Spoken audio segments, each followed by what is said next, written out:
नमस्कार दोस्तों, स्वागत है यूट्यूब चैनल में। दोस्तों UP triple S C PT class जो है 33वां क्लास चल रहा है। लास्ट लेक्चर है दोस्तों रसायन विज्ञान का। महत्वपूर्ण प्रश्न आप लोग को बताए जाएंगे दोस्तों इसमें। UP triple S C ANM महिला स्वास्थ्य कार्यकर्ता, pharmacist, lab technician, X ray technician, लेखपाल, अन्य भर्ती महत्वपूर्ण प्रश्न वन लाइनर आपको जो है बताए जाएंगे। लास्ट लेक्चर है दोस्तों केमिस्ट्री का। वीडियो को अंत तक देखिएगा। चैनल पर नए तो सब्सक्राइब दोस्तों जरूर कर लीजिएगा और एक लाइक करिएगा। चलिए पूरा वीडियो देखने के लिए वीडियो की तरफ चलते हैं। दोस्तों गैस से क्या क्या क्वेश्चन बनते हैं वो बताए जाएंगे। इसके पहले दोस्तों मैंने महिला स्वास्थ्य कार्यकर्ता की तैयारी कराई थी। उसमें बहुत से अभ्यर्थी मेरे पढ़ाए हुए सेलेक्ट हुए हैं। पिछली बार पीटी की क्लास हमने चलाई थी। पीटी में भी बहुत से अभ्यर्थी जो है अच्छा स्कोर गेन किए हैं। अब आप लोगों की बारी है। चैनल को सब्सक्राइब करें। जितनी एएनएम बहनें हैं, नई एएनएम बहनें हैं, चैनल को सब्सक्राइब ना की हैं तो संपूर्ण डिटेल तैयारी के लिए चैनल को सब्सक्राइब कर लें। गैस का जो है दोस्तों लेक्चर चल रहा है, केमिस्ट्री का लास्ट लेक्चर है। साधारण परिस्थितियों में सभी उत्कृष्ट गैस जल में अविलेय तथा अज्वलनशील होती है।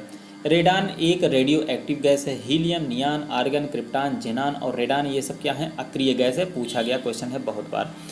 ये सभी तत्व रासायनिक रूप से निष्क्रिय हैं तथा साधारण ताप पर गैस हैं। इन तत्वों को अक्रिय गैस या उत्कृष्ट गैस भी कहते हैं। सामान्यतः रेडान को छोड़कर अन्य सभी उत्कृष्ट गैस वायुमंडल में पाए जाती हैं। उत्कृष्ट गैसों की प्राप्ति दुर्लभ होने की वजह से इन्हें रेयर गैस भी कहते हैं। हीलियम की खोज वर्ष 1868 में फ्रैंकलैंड और लाकेयर तथा वर्ष 1898 में विलियम रैमजे ने किए थे। नियान की खोज विलियम रैमजे ने वर्ष 1898 में किया था। ऑर्गन की खोज रैले नामक वैज्ञानिक ने 1894 में किया था। क्रिप्टान एवं जेनान की खोज वर्ष 1898 में विलियम रैमजे ने किया था। रेडान की खोज डार्न नामक वैज्ञानिक ने वर्ष 1902 में की थी। हीलियम का उपयोग वायुयान के टायरों में भरने में किया जाता है। मोस्ट इंपॉर्टेंट रट्टा मान लीजिए दोस्तों, इसको ये पूछा गया क्वेश्चन है। वायुयान के टायर में कौन सी वो गैस भरी जाती है? हीलियम होती है। यह दोस्तों बहुत हल्की होती है, इसीलिए इसको भरा जाता है। समुद्री गोताखोरों को नाइट्रोजन और ऑक्सीजन मिश्रण के स्थान पर ऑक्सीजन और हीलियम का मिश्रण दिया जाता है, क्योंकि हीलियम नाइट्रोजन की अपेक्षा रक्त में अल्प विलेय होती है। तो अक्सर पूछा गया क्वेश्चन। देखिए दोस्तों, टीवी में आप लोग देखे होंगे, समुद्री जो गोताखोर होते हैं वह एक सिलेंडर पीछे बांधे रहते हैं और मुँह में जो है मास्क लगाए रहते हैं। और उसमें जो यह रहता है दोस्तों, कौन कौन सा रहता है? ऑक्सीजन और हीलियम का मिश्रण ही रहता है। जो सिलेंडर रहता है ऑक्सीजन और हीलियम का मिश्रण ही रहता है। उसी को मतलब ऑक्सीजन लेने के लिए जो है यह सिलेंडर लेकर पानी में जाते हैं। हालांकि विभिन्न परिस्थितियों में गोताखोरों द्वारा नाइट्रोजन और ऑक्सीजन का मिश्रण अथवा हीलियम, नाइट्रोजन और ऑक्सीजन का मिश्रण भी प्रयुक्त किया जाता है कभी कभी जो है विभिन्न परिस्थितियों में। दमा रोग के उपचार में प्रयुक्त गैस जो होती है वह हीलियम होती है दोस्तों। नियान का प्रयोग वायुयान चालकों के संकेत संप्रेषण तथा नियॉन लैंप में किया जाता है। विज्ञापनों, विद्युत संकेत तथा साइन बोर्डों में प्रयुक्त गैस जो होती है वह नियान ही होती है। जो विज्ञापन होते हैं और विद्युत संकेत होते हैं और साइन बोर्ड होते हैं, नियान का प्रयोग करते हैं। रेडान का उपयोग जो है कैंसर के उपचार में किया जाता है। अक्सर बार बार पूछा गया है क्वेश्चन है, कैंसर के उपचार में क्या करते हैं? तो रेडान गैस का उपयोग किया जाता है। गैसों का आचरण क्या होता है दोस्तों, यह भी देख लेते हैं। इससे कौन क्वेश्चन बनते हैं? परम ताप वह न्यूनतम संभव ताप है जिसके नीचे कोई ताप संभव नहीं है। परम ताप का मान ओके या 273.15 डिग्री सेंटीग्रेड होता है। परम शून्य ताप पर कोई गैस स्थित नहीं होती है। वह ताप जिसके ऊपर किसी गैस को दाब बढ़ाकर द्रवित नहीं किया जा सकता, उस गैस को क्रांतिक ताप कहते हैं। 0 के या 273.15 डिग्री सेंटीग्रेड ताप परम शून्य ताप कहलाता है। सभी वास्तविक गैसें परम शून्य ताप तक पहुंचने से पहले द्रवित हो जाती हैं। प्रत्येक गैस का एक निश्चित और स्थिर क्रांतिक ताप होता है।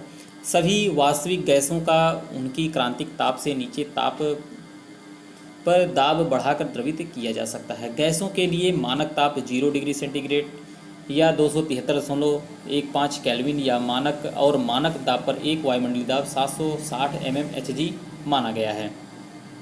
खानों में विषैली गैस की उपस्थिति मार्स गैस सूचक द्वारा की जाती है। मार्स गैस सूचक जो होता है दोस्तों, खानों में विषैली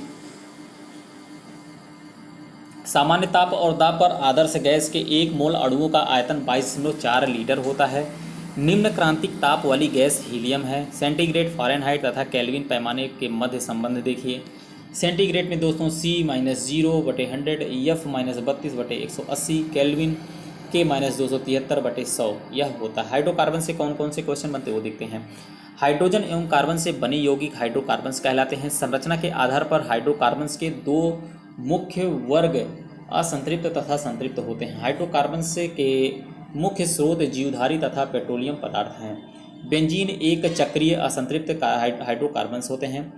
हाइड्रोकार्बन्स जल में अघुलनशील तथा कार्बनिक यौगिक में घुलनशील होते हैं। हाइड्रोकार्बन्स अत्यधिक दहनशील होते हैं। पॉलीथीन एक बहुलीकरण से प्राप्त होता है। अक्सर पूछा जाता है कि किससे पॉलीथीन एथिलीन के बहुलीकरण से प्राप्त होता है। प्राकृतिक रूप में मीथेन अधिकांशतः दलदली क्षेत्र में पाया जाता है।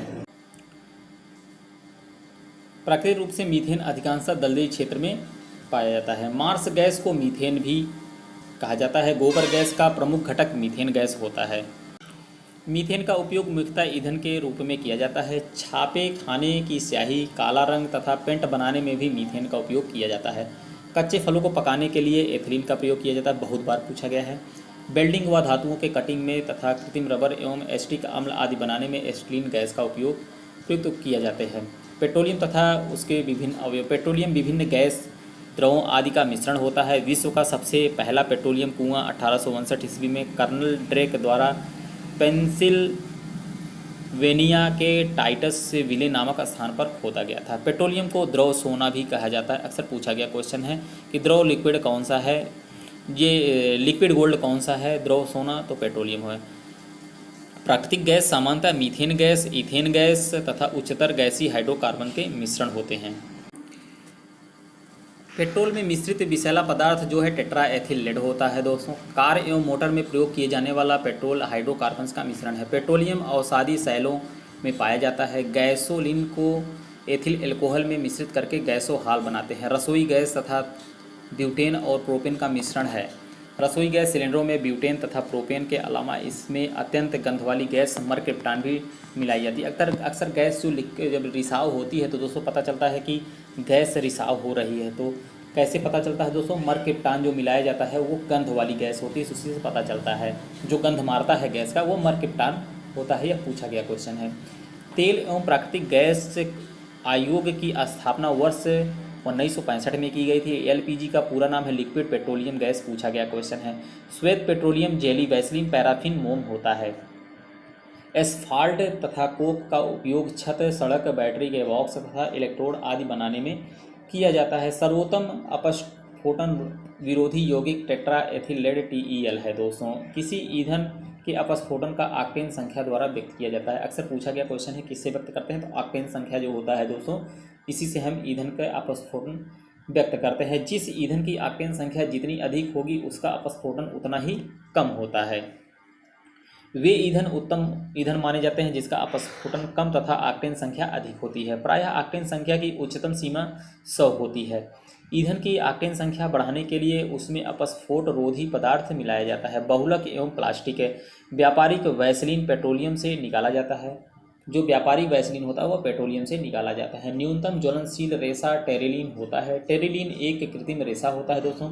रेयान, काटन, सन, जूट एवं आदि सेलूलोज से बने होते हैं। नायलॉन के आविष्कारक डॉक्टर वेलेस एच कैरायर्स हैं। वह प्रक्रिया जिसमें बड़ी संख्या में सरल अणु एक दूसरे से संयोग करके उच्च अणु का एक बृहत अणु बनाते हैं, बहुलीकरण कहलाते हैं। इस प्रक्रिया के तहत बने उच्च अणुभार के यौगिक को हम बहुलक कहते हैं। जिन सरल अणुओं के संयोग से बहुलक का निर्माण होता है एकलक कहे जाते हैं। समबहुलक समान प्रकार के अणुओं के संयोग से निर्मित होता है। भिन्न भिन्न प्रकार के अणुओं के संयोग से बने बहुलक को बहुलक कहे जाते हैं। प्लास्टिक बहुत से संतृप्त हाइड्रोकार्बन जैसे एथिलीन, प्रोपिलीन के बहुलीकरण के प्रक्रिया के पश्चात बने उच्च बहुलक को कहते हैं। प्लास्टिक दो प्रकार के कृत्रिम एवं प्राकृतिक होते हैं। प्राकृतिक प्लास्टिक का उदाहरण लाख है। रासायनिक विधि से तैयार प्लास्टिक को कृत्रिम प्लास्टिक भी कहते हैं। कृत्रिम प्लास्टिक मुख्यतः दो प्रकार के होते हैं। थर्मोप्लास्टिक होते हैं और थर्मोसेटिंग प्लास्टिक होते हैं। थर्मोप्लास्टिक गर्म करने पर मुलायम एवं ठंडा करने पर कठोर हो जाते हैं। पॉलीएथिलीन, पॉलीविनाइल क्लोराइड, पॉलीस्टीरीन आदि ये थर्मोप्लास्टिक है। थर्मोसेटिंग प्लास्टिक वह प्लास्टिक होते हैं जो पहली बार गर्म करने पर तो मुलायम हो जाते हैं और इच्छित आकार में ढाला जा सकता है, परंतु इसे फिर गर्म करके मुलायम नहीं बनाया जा सकता। एक ही बार थर्मोसेटिंग से जो बनाना हो बन जाता है। मेलामीन, पॉलिएस्टर, बैकेलाइट आदि थर्मोसेटिंग प्लास्टिक है। नॉयलॉन का उपयोग कपड़ा बनाने, चिकित्सा क्षेत्र में तथा लिंट या जाली बनाने में किया जाता है। रेयान, सेल्लोज से बने कृत्रिम रेशे को कहते हैं। रेयान का उपयोग कपड़ा तथा कालीन आदि बनाने में किया जाता है। कार्बन फाइबर का उपयोग अंतरिक्षयान या खेल कूद की सामग्री बनाने में किया जाता है। पॉलीथीन का उपयोग पैकिंग, तार के आवरण, पाइप आदि बनाने में किया जाता है। पॉलीविनाइल क्लोराइड का उपयोग पतली चादरें, बरसाती फिल्म आदि बनाने में किया जाता है। कृषि से कौन कौन से क्वेश्चन बनते हैं देखते हैं दोस्तों। अल्फा नेफ्थलीन थायो यूरिया चूहा मारने का कार्बनिक रसायन है दोस्तों। अक्सर पूछा गया क्वेश्चन है, चूहा मारने का कार्बनिक रसायन कौन है? अल्फा नेफ्थिल थायो यूरिया। निकोटीन, रेटिनोन, एलेथ्रिन, पायरेथ्रिन आदि प्राकृतिक कीटनाशक हैं दोस्तों। झींगुर, काकरोच, चींटी तथा दीमक को मारने के लिए क्लोरेडेन का प्रयोग किया जाता है। वीडियो को शेयर करते रहिएगा दोस्तों। अमोनियम नाइट्रेट एक रासायनिक उर्वरक है। यूरिया में नाइट्रोजन की प्रतिशत मात्रा 46% होती है। अमोनियम सल्फेट आलू के लिए अच्छा उर्वरक है। अमोनियम सल्फेट आलू के लिए। नाइट्रोजन पौधों को गहरा हरा रंग प्रदान करता है। पानी में उगने वाले फसलों में नाइट्रेट युक्त उर्वरक का उपयोग नहीं करना चाहिए क्योंकि अधिक पानी की वजह से लीचिंग होती है। नाइट्रोजन की कमी से पौधे की वृद्धि रुक जाती है, इसीलिए कहा जाता है कि नाइट्रोजन युक्त खाद उर्वरक देना चाहिए। ग्वानो एक पूर्ण उर्वरक है। नाइट्रोजन, फास्फोरस तथा पोटेशियम के मिश्रित उर्वरक का नाम NPK है। अक्सर पूछा जाता है कि NPK हमको चाहिए, तो नाइट्रोजन, फास्फोरस और पोटेशियम।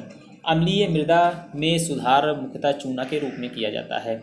अक्सर आप देखते होंगे कि उर्वरक जो होता है NPK लिखा रहता है बोरी पर NPK, तो यही नाइट्रोजन, फास्फोरस और पोटेशियम ही होता है। बहुत अच्छा दोस्तों उर्वरक है, मिश्रित उर्वरक जिसको कहते हैं।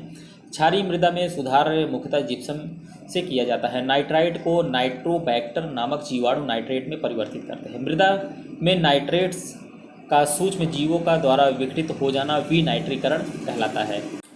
दोस्तों आज के लेक्चर में इतना ही। इस लेक्चर में दोस्तों रसायन विज्ञान जितना महत्वपूर्ण प्रश्न बनते थे वो मैं बता दिया हूँ। रसायन विज्ञान समाप्त हो गया है। अब आपको जीव विज्ञान और वनस्पति विज्ञान अगले लेक्चर में बताए जाएंगे। वीडियो को ज़्यादा से ज़्यादा शेयर करिएगा। चैनल पर नए तो सब्सक्राइब दोस्तों जरूर कर लीजिएगा और एक लाइक करिएगा। मिलते हैं नेक्स्ट वीडियो में। वीडियो को अंत तक देखने के लिए बहुत बहुत धन्यवाद।